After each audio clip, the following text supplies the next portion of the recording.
And so what we're finding in preliminary data is it's very exciting, is that there's definitely like a signature there. You're going to Yeah. have the higher levels of omega-3 fatty acids. The grass is where those fatty acids kind of come from. And so then the animal consumes them, and they're going to have higher levels of that. And again, soil health, like you're saying, you can improve your metrics of soil health in a relatively short period of time. And that then impacts the nutrient and mineral availability to the plants and therefore the animals. So higher levels of minerals.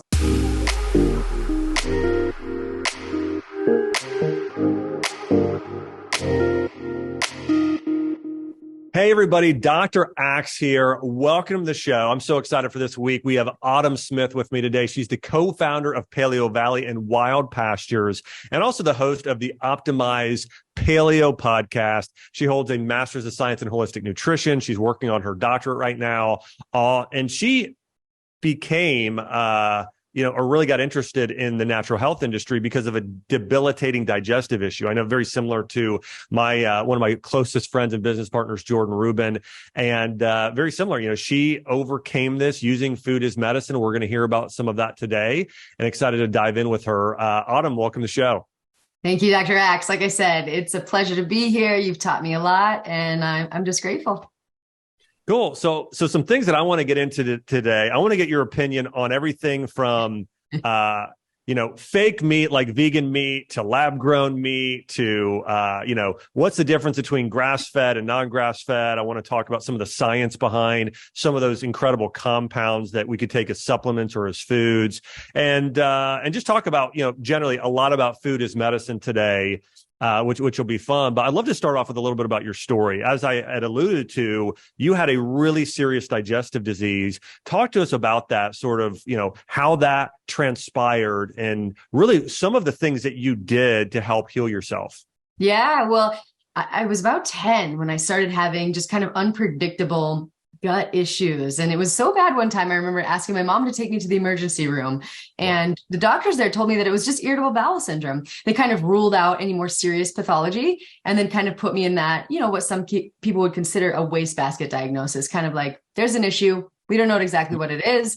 Go home and take some Beano. It's stress related. That's what they told me at the time. And so I did that and nothing changed, obviously. And so as I got into my teens, these digestive issues kind of started to manifest in also mental health and more brain-based issues, anxiety and depression. We didn't really know there was a connection at the time. I definitely didn't think it had something to do with what I was eating, but I got kicked out of my parents' house before I graduated high school. I started using substances just to help me kind of numb my physical and emotional pain. And it really wasn't until I moved to Los Angeles, I did some dancing. I even finished college. Luckily, I have always had a passion for learning that kind of like brought me through that really tough time. But my husband, when he started to get close to me and get to know me, he was like, you're suffering, but you're just not talking about it. And we really need to change it for you. And so we got online, saw some people were treating digestive issues with food, which I thought was ridiculous because, of course, I'd seen many doctors about it. And just to kind of humor my husband, we tried. We went to farmers markets, started eating fresh foods, that were produced as locally as possible. I cut out grains and I cut out, processed foods. And it was a journey, right? This wasn't overnight, but when I was able to do it for 30 days, just really knuckled down, and it changed my life. My digestive issues went away. Wow. I know. And over the course of the next year, as I became more interested and more committed to this dietary change, my mental health changed to such a degree that I thought, wow, this is really fascinating. And I had this dream job working as a celebrity fitness trainer for Tracy Anderson. I was literally traveling the world. It was wonderful, but it was such a transformational moment for me, from not only being fit, but to being well, that I decided I needed to go back to school and better understand what happened. And in the meantime, we decided to start making products because my last assignment was a world tour as a Tracy Anderson fitness trainer. And I had reclaimed my health right before, and then I didn't have the tools that I needed on the tour because sometimes we were in a different country every day. And so when we came back to America, I said, okay, let's start with, snacks that people like me can just take wherever they're going to go, and that will help them maintain this vibrant health that I thought everybody should be able to experience. I love it. That's so great. I think, when we look at sort of this idea of food as medicine, that's part of what you're sharing, this gut-brain connection. I think this is something that, doctors up until about 10 years ago acted like just did not exist. When most people with a more of a conventional doctorate, an MD degree, when they go through school, they're taught things very one-dimensionally. Now, osteopaths and some chiropractors and some naturopaths, now they look at the body a little bit more holistically, but a lot of MDs, the way that they go to school, and listen, there are some MDs that are absolutely incredible, and after they get out of school, they start learning more of this sort of way to look at the body in a synergistic manner. But, most of these doctors, they sort of look at the body and they're like, well, you're having a mental health issue. That's, maybe it's all in your head, right? Or maybe it's something you're born with that's wrong with your brain, when in fact, we're starting to learn more and more today. It's either probably a problem with sort of your identity or purpose in life and something that's more spiritually or mentally related, or it's what you're saying. It can start in your gut. There's so much science now proving that. So I really appreciate you sharing that story, because there's probably a lot of people maybe even listening who maybe they have also noticed it could be symptoms such as brain fog or headaches, but it also could be depression, anxiety, other mood disorders. And they don't realize that, taking care of the gut is really an important cure. One question I have for you is, what were some of those foods that maybe you noticed, okay, I noticed that this food or a few of these foods really had a positive impact on my gut and my mental health. And maybe there's a few foods that you notice when I ate this, it really, you notice the side effects. Yeah, great question. So as a fitness trainer, really high quality protein was really key. And I kind of had come from a place where I thought animal products were bad, and I was kind of avoiding them and eating these really highly processed food bars, whatever I could find on the road, high protein. And so that was one of my triggers, undoubtedly. I was also I was taught as a ballerina, a calorie was a calorie. And I was just I had this lens of like weight control, and rather than like holistic whole health. And so I would eat candy, and I really didn't have a great diet. I just didn't think it mattered. So the candy and all the processed food. I was also drinking a lot of soy milk lattes. And also it's things like naked juice, or these juices, these fruit juices that had like 50 grams of sugar in them in the morning before a workout, only to find that I would absolutely crash by the end of the day, because I was having essentially like 2 cans of Coke in the sugar content. And finally, caffeine was a big piece. One of those things that I really needed to learn to manage more carefully. That was hard for me. So the foods that really made a big difference: organ meats. I remember the first day that I tried that. Yes, love that. It was definitely, it made me do a happy dance. My body needed something that organ meats were providing, probably B12 and iron in a highly bioavailable form. Whatever it was, organ meats were really integral to my recovery. Fish, seafood, really high quality seafood. I actually have both genes for Alzheimer's, ApoE44. And so there's a theory, at least, that my brain in particular requires this phospholipid form that you find in whole food fish, and that maybe fish supplements, even though I'd been taking fish oil, wouldn't work to the same degree. And then vegetables, low starch vegetables. I probably have 8 to 10 servings a day. My digestive health is better. I feel like invigorated whenever I consume them. And also the other food that I eliminated that was pretty problematic for me was gluten. I think it's all I wanted to eat as a child. Bread and cheese was what my mom could get me to eat. And so, so it's been a road, but definitely seafood, liver, high quality animal products, and tons of brightly colored and diverse vegetables were my saviors. One of the things that I've experienced, and I know that in a way you've probably experienced this, is if you've started making recommendations and helping people improve their health. But, I noticed when I was in practice, and even now, when people switch to a diet of eating predominantly wild organic meat and vegetables, that's the diet that heals people. I'm thinking about a friend of mine, and she's a medical doctor, and she had a really chronic MS and Terry Walls. And so she went, and she said, my diet was meat and vegetables and maybe some bone broth, like as a soup with that. And she's like, that healed my MS. And so, we've seen this with almost anybody with an immune condition or wants to lose weight or overcome anything. They cut out everything but pretty much meat and vegetables. And I think people can incorporate again, bone broth. Maybe some people can do okay with fruit. Some people as a grain, rice throughout history made as a congee. Some people do fairly well with, but anyways, just to share, like that's one thing. You said meat and vegetables there a bunch. And, meat for many years in the past was villainized. And we heard that it's, meat is bad for your health and especially red meat. Now, I think we're starting to see more of this carnivore movement and more people talking about things like organ meats. And let me say this as well. I truly believe that organ meats are the greatest superfood on the planet. I think that when you look at the literature or just the nutritional facts, they're more nutrient dense than kale or spinach or any green leafy vegetable. So organ meats are incredible. In fact, I do them every single morning. My wife, Chelsea, does them every single day. And so like you, we're huge fans of those. Why do you think, or is there anything in particular that you felt like this was what spurred on or part of what caused people to start to feel like meat is bad? Oh, first of all, I just want to say, yeah, organ meats literally have an anti-fatigue factor that's been demonstrated. And then Dr. Ty Beal, I'm sure you're familiar with his research, but found, organ meats are literally the most nutrient dense foods in the nutrients when you consider the nutrients that most of us are deficient in. So yay, organ meats. But yes, the origins of the meat is bad hypothesis are really, truly fascinating. Have you met Dr. Belinda Fettke? I haven't, no. Okay, so this is a fascinating story. Her husband, Gary Fettke, was an orthopedic surgeon down in Tasmania, Australia, and he himself had healed his own condition with a low carbohydrate diet. And he was working on diabetic amputations. And so he'd tell his patients, when he discovered this, that maybe you should consider removing sugar from your diets to keep your blood sugar levels under control. Well, the dietitian in his hospital did not like this suggestion and turned him into the medical board. And he suffered 4 years of litigation, becoming the only doctor ever silenced from talking about nutrition.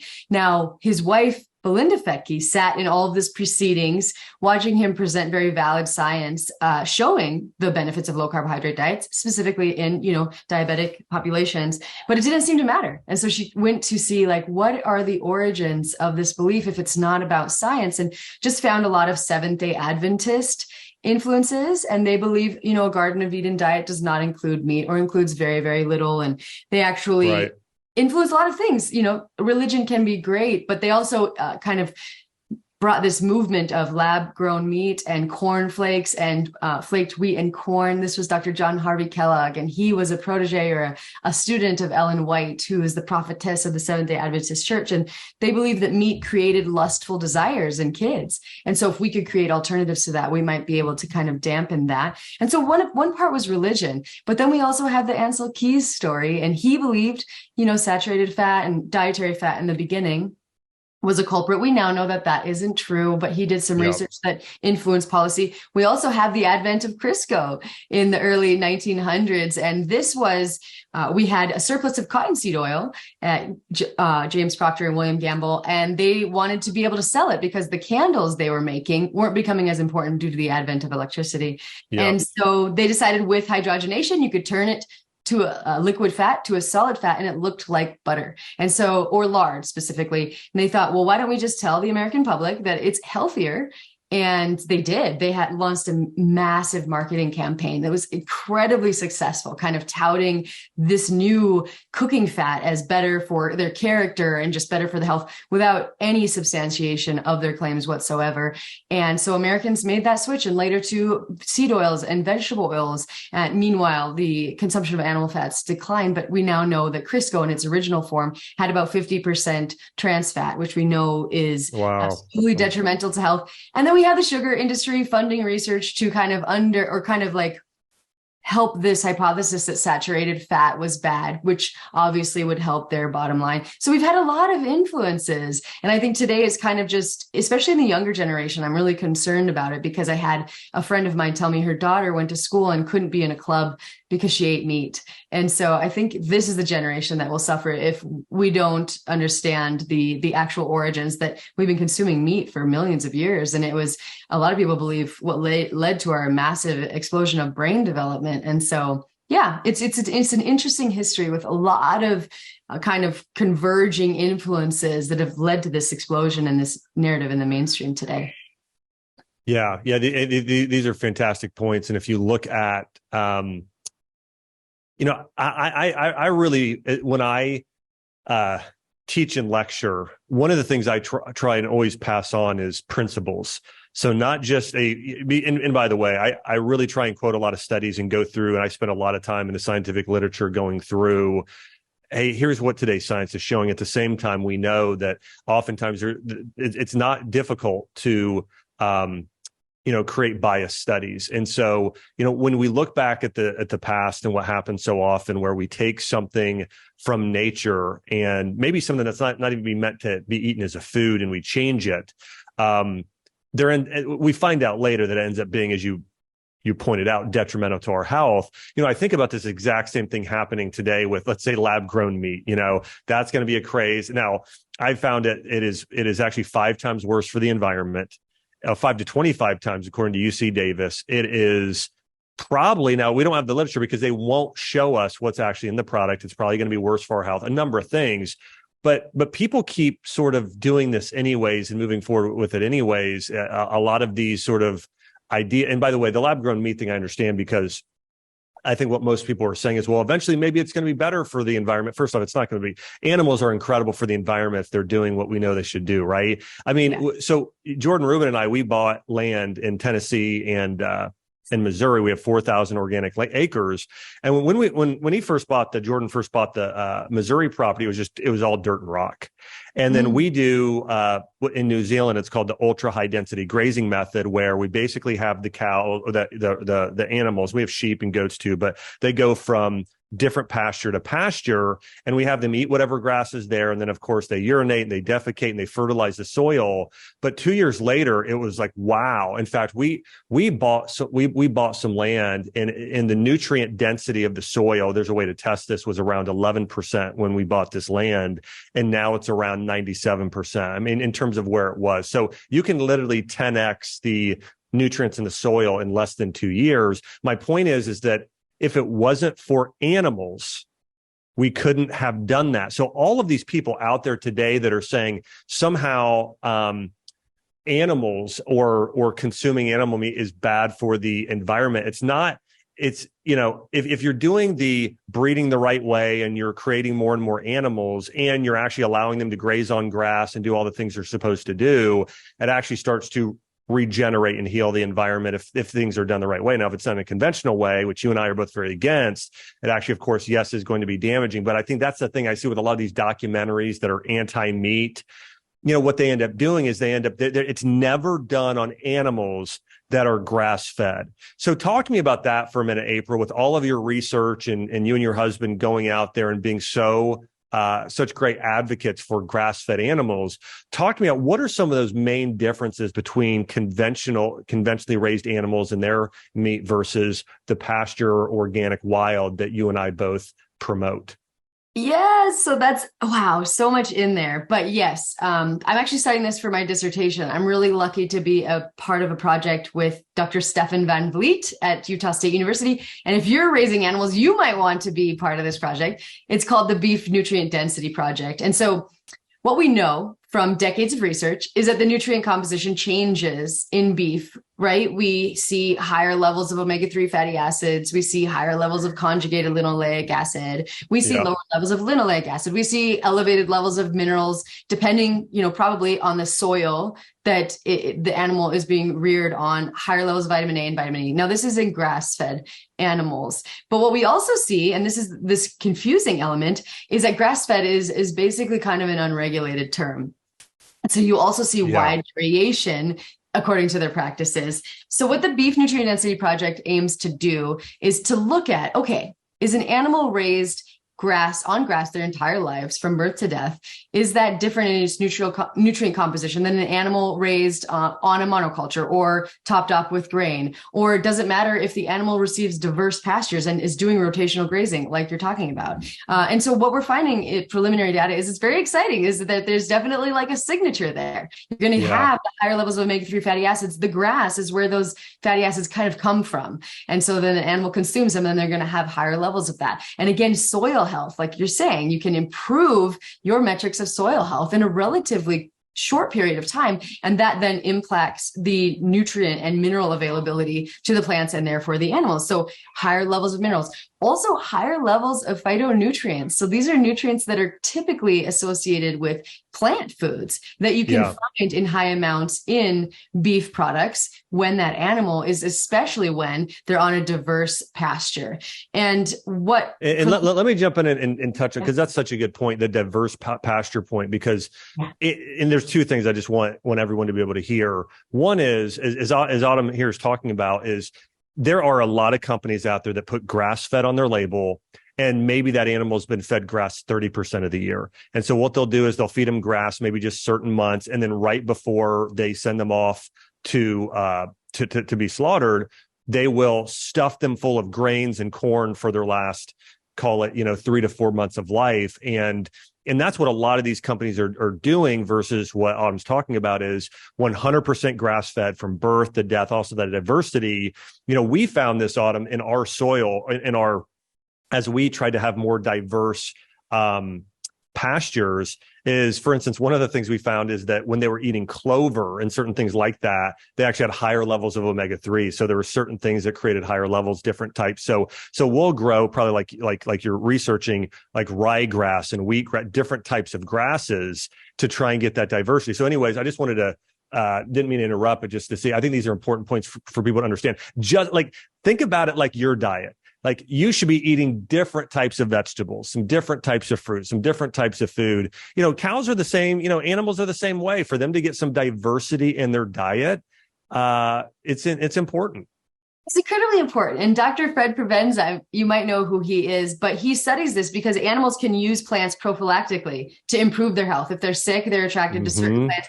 And we can allow them this as long as they have that diverse array of choices, right? And that's why it's kind of sad in feedlot scenarios where they don't actually have that choice anymore. And so, yes, like you're saying, a lot of every cow feeds grass for part of their lives. It's important what happens, it seems, in their nutritional profile of their product in that last period of their lives. And so just to take the next phase of this research, which I'm really excited about, is Dr. Van Vliet is taking plant-based meat, feeding it to people in a lab, right? A very large amount, I believe it's 8 ounces, and then also grain-fed beef, and then comparing that with grass-fed beef to see what are the actual signatures in the biomarkers, and does it matter? Preliminary research suggests it does. There was a research study done on wild kangaroo meat versus CAFO, or feedlot factory-fed meat, beef, and they had lower levels of inflammation after their meal with the wild meat. But of course, it's confounded because it's not beef, so we're going to check on that. But even beyond beef,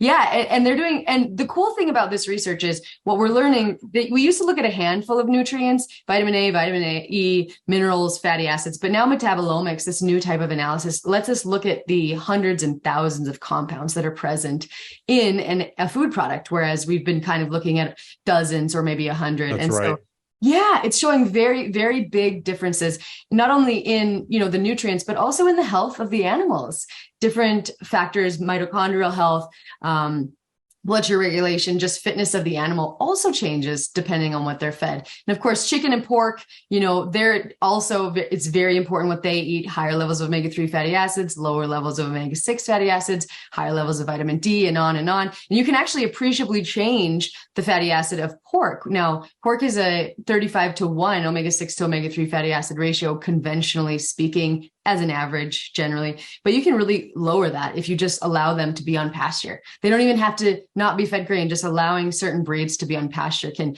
bring it down to something like a 10-to-1. So the way that animals are fed, it matters, it changes. And preliminary research suggests that definitely matters for human health, not only maybe in inflammation reduction, but also consuming grass-fed red meat raises your levels of omega-3 fatty acid levels in the blood, and erythrocytes significantly compared to grain-fed meat. So it's new, it's emerging research, but it's really exciting. And I think it definitely points to the fact that, soil health, plant health, animal health, human health, it's all the same. And when we go for what you're doing, Dr. Axe, diversity, healthy ecosystems, diversified pastures, we're going to also improve human health. And the food. Yeah, absolutely agree. I want to just mention here with some of these different type of meat products. Now, some people don't like when I say this, and that's fine. But I personally don't eat. I don't eat pork products. Now, part of it was I read the Bible. I have a Christian faith, but and obviously when you read the Old Testament, and if you're looking at a kosher diet, they don't eat pork products either. And there's something going on with pork just in general as an animal, to where they are the largest carriers, land animals, of parasites. They carry a lot of parasites. The other thing is even if they're eating a perfect diet, like we don't see, and I haven't seen a study where they're getting down to a 1-to-2 or 1-to-1 or even a 1-to-4 ratio of those omega-3s to omega-6s. Like you said, hey, maybe it can get down to a 1-to-10. When you're looking at grass-fed beef, when we did our research, we saw a lot of a kind of a 1-to-2 ratio. So all that being said, it's just very hard. Like, and also even with chicken is a little more neutral. If you're looking for amino acids and protein, it's a really good meat. However, when you're comparing the nutrient density of beef, pork, and chicken, beef is going to come out on top every single time. I mean, when you look at the healthy fats you're going to find in beef, as you mentioned, the omega-3s and the conjugated linoleic acid and the anti-cancer benefits and the weight loss benefits of that, it's fantastic. When you look at some of the minerals and, of course, the B vitamins, there's going to be much, much higher. The iron levels are going to be much higher when you're talking about beef. So anyways, I just wanted to mention, because what we had talked about earlier is beef, probably more than anything, red meat has been the most villainized of all the meats. But when you look at the nutritional profile in terms of actual nutrients, beef blows most other meat out of the water. And especially if we start getting into organ meats, then it's a whole nother level. And so, what are some of those things that, is there anything I'm missing there? Like I know that one of the things that you all offer is one of your products at your company, PaleoValley, is these grass-fed beef sticks, which are fantastic. So if anybody's traveling or going anywhere, again, I love that, being able to just grab a grass-fed beef stick when you're traveling, and knowing it is 100, not 30%, but actually 100% grass-fed beef. But are there any highlights or things that you want to touch on in terms of what makes beef itself actually so special versus even other meats? Yeah, like you're saying, nutrient density, high levels of B vitamins, iron, of course, that's, what makes it red. The iron is so critical, and it's one of the number one nutrient deficiencies worldwide. And of course, omega-3 fatty acids. People say, oh, well, the absolute amount doesn't matter. But when you look at that research, when you put it in the human body, it raises levels in the blood significantly more than something else. Grain fed. So the absolute amount doesn't always matter. It matters what your body does with it and how your body utilizes it. There's a really interesting research by Dr. Felice Jacka too, that this is why we kind of started with a beef stick, that red meat was perhaps uniquely beneficial for mental health. She found women that had 3 to 4 servings a week had lower levels of depression and anxiety, when she actually set out and thought that the research would find the opposite. And so it was specific to red meat. So I don't think we yet know exactly why, but the fact of the matter is, it is a incredibly nutrient dense food, and something that it does seem to be very supportive of mental health. And so our beef sticks are unique because they come from those regenerative systems. And that's the problem, like you're saying, with pork and chicken. When you walk into a grocery store today, 90%, over 90% are coming from factory farms, right? They're not living the greatest life, not being fed in a way that is in alignment. They're definitely not coming from diversified regenerative systems. And so we only partner with American farmers who are using regenerative methods. And then we just let the grass-fed beef, and in all its deliciousness and the diversity of nutrients in there, speak for itself. We just put organic spices, and then we preserve them with natural fermentation. So instead of adding chemicals like encapsulated citric acid, which involves genetically modified organisms and then coated in a hydrogenated oil, we just ferment them with bacteria and a starter culture, and just kind of like our ancestors did. And it just leads to a really high quality, natural, nutrient dense product with a snap, rather than like this tough jerky feel that you get. So yeah, I am on a mission to help women be not afraid of red meat, because it is uniquely beneficial and a really great source of protein too, amino acids, where a lot of us are just under eating protein and eating more because of it, and not feeling as stable or as energetic as we otherwise could. So that's why we made our beef sticks, and I hope that you love them. We love ours.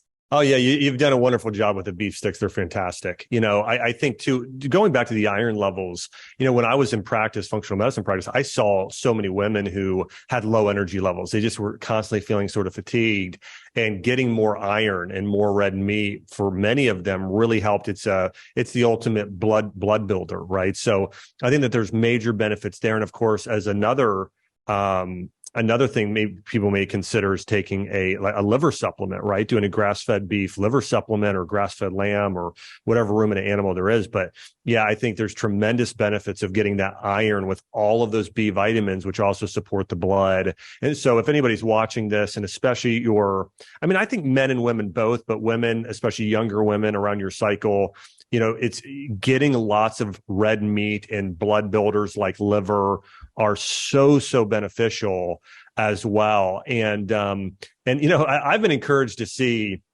more and more people buying or organ meats and glandular products. This is something we have at Ancient Nutrition. We do this a lot, and I know you guys have some incredible products too. But I think that liver in particular is one of the most amazing superfoods on the planet. I mean, on my list of the top 10, I think it's likely, number one. I mean, seaweed's probably up there too. I would say liver's probably number one. I mean, it's absolutely incredible. How about you? What are your top, if I had to say right now on the spot, Autumn, what are your top 5 superfoods? What would those be? Oh, I love that question. Well, yes, I would definitely say liver, because not only was it so remarkable the way it changed my health, but then as you're saying, I have had so many people reach out to me and say that they don't have to take iron infusions anymore because they're using liver, and liver has, vitamin A and copper, and that help the iron to be utilized. And so liver is definitely one. I think whole food vitamin C is an underrated nutrient and kind of superfood. So amla berry, camu, and unripe Australian cherry. Vitamin C is not just for the immune system. It goes way beyond that. And so I think that's definitely one. Spirulina is really interesting to me too. Right. You really need a high quality spirulina, but it's, demonstrated ability to help improve your immune system, potentially help improve body composition, helping the gut microbiome and the diversity there, and helping to kind of ward off unhealthy organisms that might be there. So spirulina. Obviously, bone broth. I love bone broth. I drink bone broth every day. I know you've got a great bone broth too. And gosh, okay, more recently, I've really gotten into fish roe. And there you go. A really cool food source of DHEA and protein, actually, and even vitamin E. There's crazy amounts of awesome things in fish roe, and people have been kind of prioritizing that food in our history, and I don't think enough people consume it today. So fish roe, in that having fish in that phospholipid form, seems to be really beneficial for me. So those would be my top 5. That's a pretty solid list. Mine might match that pretty close or even exactly. I would say, fish roe, one of the unique things it has, I remember seeing on TV a few years ago, there was this, they were marketing it to humans, but also to dogs. And it was called green lipid muscle oil. And that has a unique fat called, it's not EPA or DHA, it's ETA, which has very similar properties to EPA, in DHA, which is it's an omega-3 that's highly anti-inflammatory, even more anti-inflammatory than DHA. And but that's what fish roe has, even I believe in equal amounts or maybe even higher levels. And so, anyways, fish roe is unique from fish oil. So fish roe is caviar, it's fish eggs, and loads and loads of benefits. I mean, it's incredibly anti-inflammatory. So I love that answer. That was I didn't think you were going to say that one, and that was a really good answer. It's a recent addition to my little arsenal. And the other thing that kind of that reminded me of is we see in the beef research, DHA and EPA are kind of the omega-3s that we focus on, but there's also one called DPA, and that we haven't really been focusing on, but kind of is an intermediary. And so when you measure the levels of that present in a grass-fed beef, for example, the levels are higher. But again, it's one of those nutrients that we haven't really been looking for and aren't really aware of. So yes, superfoods, grass-fed beef, fish roe, they're my favorites. Yeah, those are some good ones. Very, very good ones. I remember this was years ago. There was a doc, and his name was Dr. Furman. And he came out with this nutrient density score. Okay. And so he went and basically, and Whole Foods Market did this for a while. You'd go in there and they would have, a nutrient density score between 0 and 100. And so the green leafy vegetables were all scored 100 and some of the other foods. And he created this algorithm around it. Now, I went and started studying his algorithm and found, because he had meat like lower down on the list. And I thought, this just doesn't seem right. Well, he went and cherry picked the vitamins and minerals he thought he wanted to count to make plants higher. And they had this whole thing. I think him and a guy named Rip Edelstein, might be saying his name wrong. He was a firefighter in Whole Foods. They did this whole marketing campaign. Now, let me say this. I did appreciate, I think, the nutrient density score and getting people to eat more fruits and vegetables. I thought, that part of it I liked, but I didn't like the omissions of sort of trying to make meat look bad and not having a fair and equal comparison. Because if we would go today and actually look at nutrient, like overall, all nutrient compounds that we currently measure in plants and foods and everything else, you're going to see organ meat's probably number one and probably seaweed number two, but grass-fed beef is going to be on that list, and it may not be quite at kale, but it's going to be pretty close. And also it's going to have, it's easier in your digestive system, at least for a lot of people. And that's one of the things I found over the years too, is that when I got into practice, being naive in certain areas right when I was before getting into practice, I thought, you know what, there's maybe one best diet for everybody. It could be paleo, it could be keto, it could be vegan. I didn't know. Well, once I got into practice, I realized that depending on the condition, sometimes people need different diets. You mentioned the animals going and eating different foods based on what they're innately knowing what those needs are. And what I found when I was in practice is that people with certain conditions like severe cancers, where it's more of a liver gallbladder issue, some of those people did better on lower meat diet and very, very high in plant. However, I think more people, what they're dealing with today when we're talking about an issue like especially any immune-related issue or any gut-related issue, those people absolutely do not tolerate raw vegetables well, or a lot of plants. They do better with a lot of meat and a lot of bone broth that are cooked. My point is that like sometimes we fall as a society into these ideas of everybody needs to be on paleo or everyone needs to be on keto. And I think generally somebody could get on something like paleo and most people will see results because they're eating, processed foods. And so they could get on a diet and they're eating more real food now. So they're seeing those benefits. But my point there is that, I think generally, a lot of this is really personalized for different people. But I think for most people, 90% of people, getting more grass-fed wild organic meat is something they would really benefit from. What are some of those things that you maybe teach? And we touched on this a little bit, but if you have any other thoughts on what are some of those main, like, we talked about a lot of the benefits already of the grass-fed wild meat. What are some of those side effects that we see when people maybe they want to do meat, but they continue to eat those conventional meat products?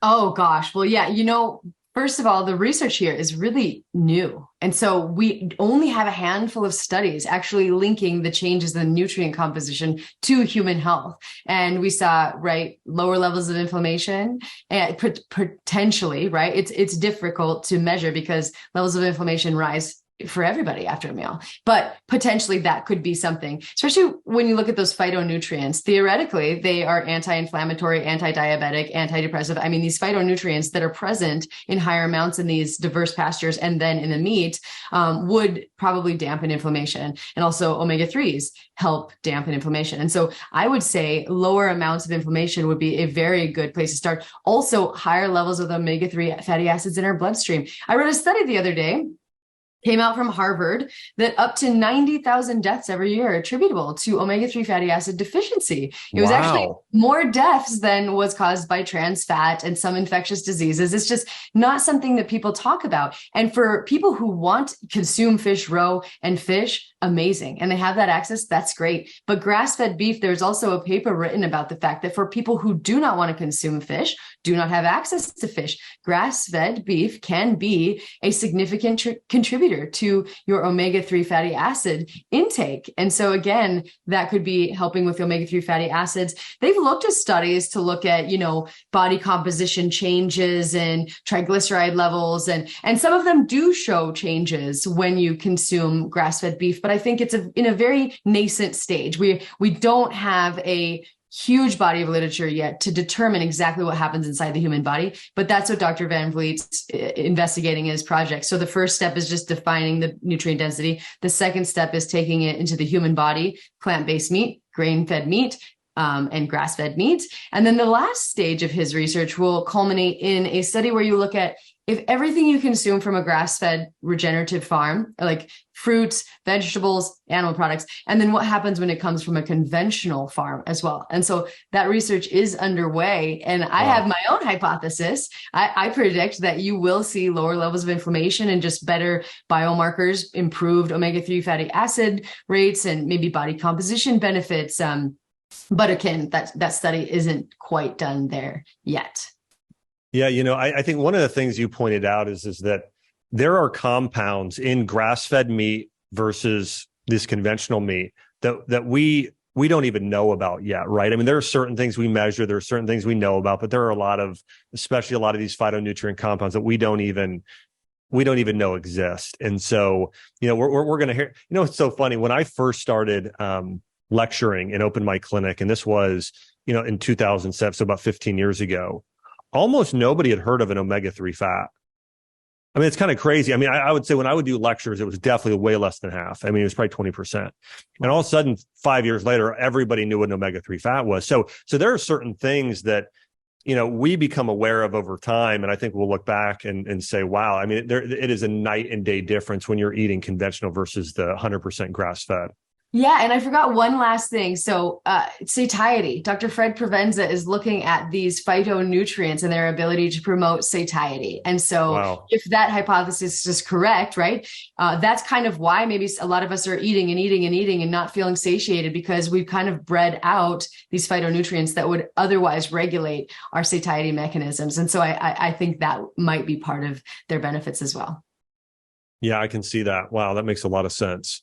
Yeah, I personally, we eat a lot of grass-fed beef in my house. I mean, a lot, in fact, last night we did these stuffed peppers, which was awesome. We took these red bell peppers and did that dish, and that was fantastic. And then our daughter loves grass-fed meatballs. I have a 3-year-old, and so we do that. We take some of these a little bit of flax crackers as there, and then loads of Italian herbs and some eggs, and makes these meatballs. And anyway, so we're big fans, and we travel a good amount as a family too. And so one of the things I mentioned, because I've just been such a big fan of, you guys have these grass-fed, PaleoValley has these grass-fed beef sticks, and it's something our family loves. The thing that I love is that my 3-year-old likes them, right? Sometimes, with kid, because with regular beef jerky, it's just too hard. Like our kid, she can't eat at that age. But the great thing is that it's much softer and chewier. And so anyways, my point is that I love that you have these beef sticks. There's super convenient, really great. And again, not 30%, 100% grass-fed, which has so many benefits. One of the last questions I want to ask you, Autumn, was in relation to one of the things you started with. We are seeing a mental health pandemic today. I mean, when it used to be the biggest conditions we saw on the rise were, back when I was founding my clinic, was diabetes, obesity, heart disease, and cancer.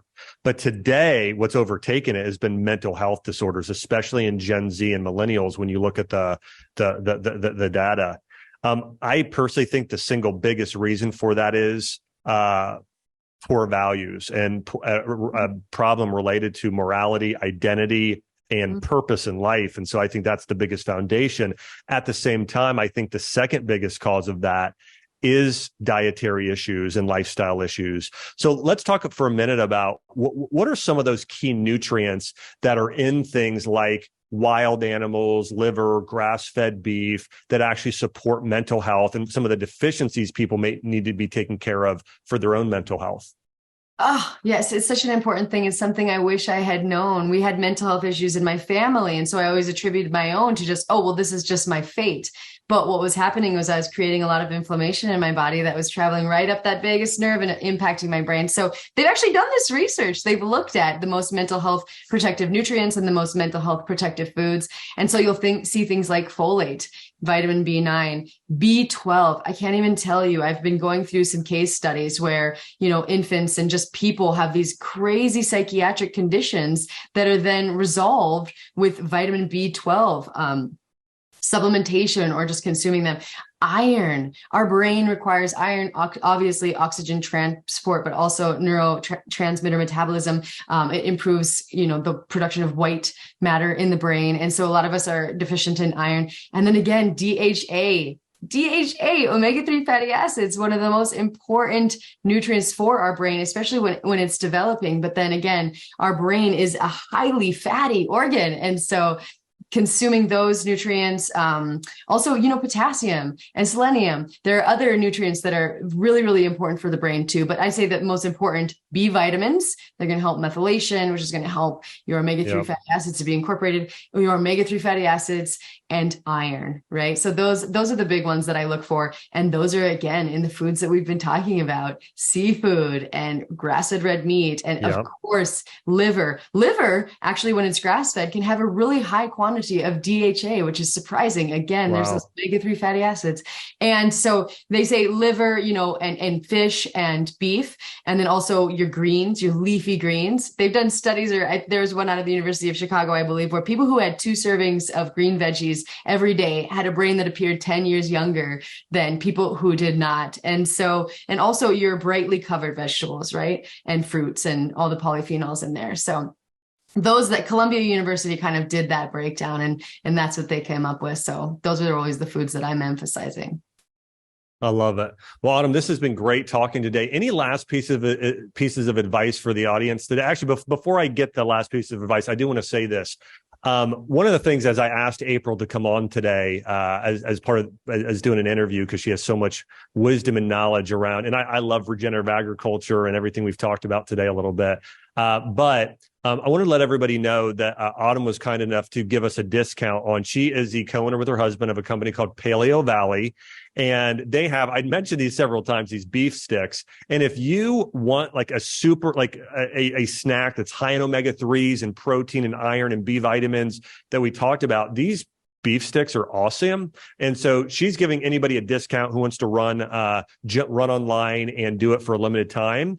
You can go to paleovalley.com / the Health Institute. So paleovalley.com / the Health Institute. And you're going to get 15% off your order for a limited time. So again, paleovalley.com / the Health Institute.